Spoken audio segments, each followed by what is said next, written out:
Hey friends, what's up? I thought that this would be a fitting end of the year video, and I want to bring attention to this awesome site. As you can see here, this image of rich Harris flying by always gets me.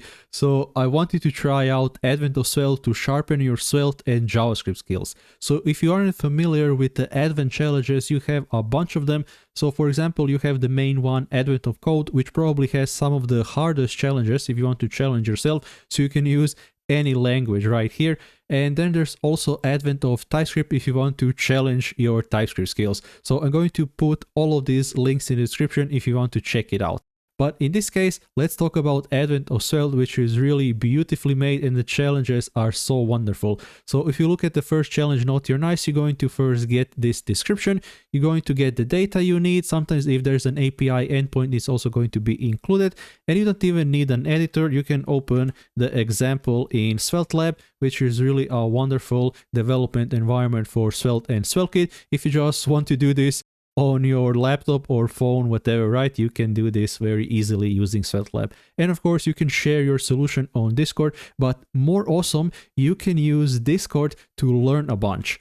Alright, so if I go to the Discord, don't forget that you can also join the Joy of Code Discord if you want, but in this case, I'm going to go to the Svelte Discord, and then you can go to the Advent of Svelte channel. And now if you look here at the pinned messages at the top, you can see all of these solutions or code challenges are here. So you can go to the first one and you can look at these wonderful examples by the community, what creative things they came up with, right? So you can learn a lot. For example, I learned about the new JavaScript group by feature, which I heard a couple of times in the past, but I quickly forgot about it, right? But it's really something awesome you're going to find by looking at all of these code examples that people are sharing.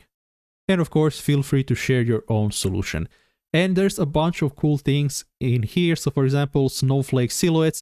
You're also going to get resources you can research. So in this tutorial, you're going to get linked to this tutorial so you can actually learn how to use SVGs to generate a snowflake, right? And then you can go back to the Svelte challenge and you can see what you have to do here. And this is really a ton of fun. But yeah, I highly encourage you to visit that. But I also want to share with you what libraries you can also use for these challenges, so something new you can learn along the way. So let's look at some of those libraries. So for example, so you don't have to reinvent your UI from scratch. So Melt UI is a beautiful lower level component library you can use to make your own design systems. You can see all of these components are basically headless.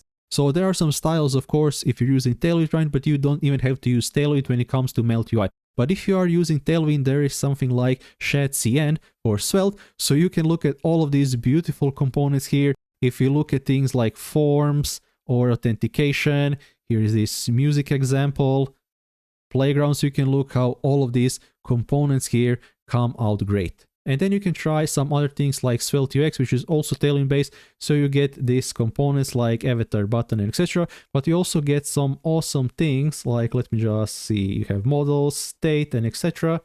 But you also have some things like this tilt component. So you can maybe use this in some challenge. You see, when I hover over the card, it has this awesome tilt effect. And then you have some other things like the shine effect. So you can also use this on the card. So it's like the shiny foil card effect. So you can hover over the card and you can see how beautiful this looks like. And also like this GUI effect, which is using SVGs. So you can get this sort of effect. How beautiful is this, friends? And of course, you can just use Daisy UI, which is framework agnostic, so you really don't get the logic for cell components, but it's really well made, this beautiful site, so you can avoid writing all of these Tailwind classes, right? If you use Daisy UI, this gets replaced just by 2 classes in this button example. Another thing I want you to check out is Superforms for SvelteKit. So SvelteKit already makes working with forms easier, but Superforms takes it to another level. So check out this library for the challenges. It's really awesome and is going to serve you outside of the challenges. And you're going to have some challenges where they ask you to make some charts and etc. if you want a thing. So you can use this layer chart library, which makes it really easy. So you can see here, you can even animate this to install. You get area, you get your bar charts, vertical and horizontal. Where is this fun one here? I remember playing with animate the globe. You can animate the globe. Let's find good old Croatia. Awesome. So this is just going to move the globe, and this is really a beautiful library. And the last thing I want to bring attention to is using the Motion store from Svelte. So you can use the Tween and Spring store from Svelte, which not a lot of people know about, so I want to bring extra attention to it.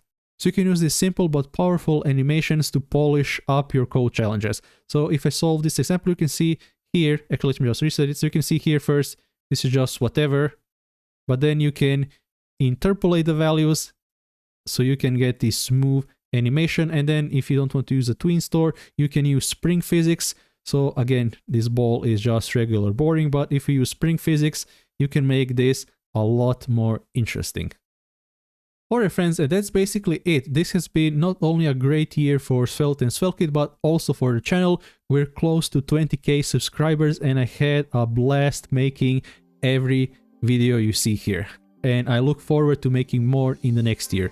And of course, if you want, you can always support me by becoming a Patreon as low as $1 a month. But basically, that's it.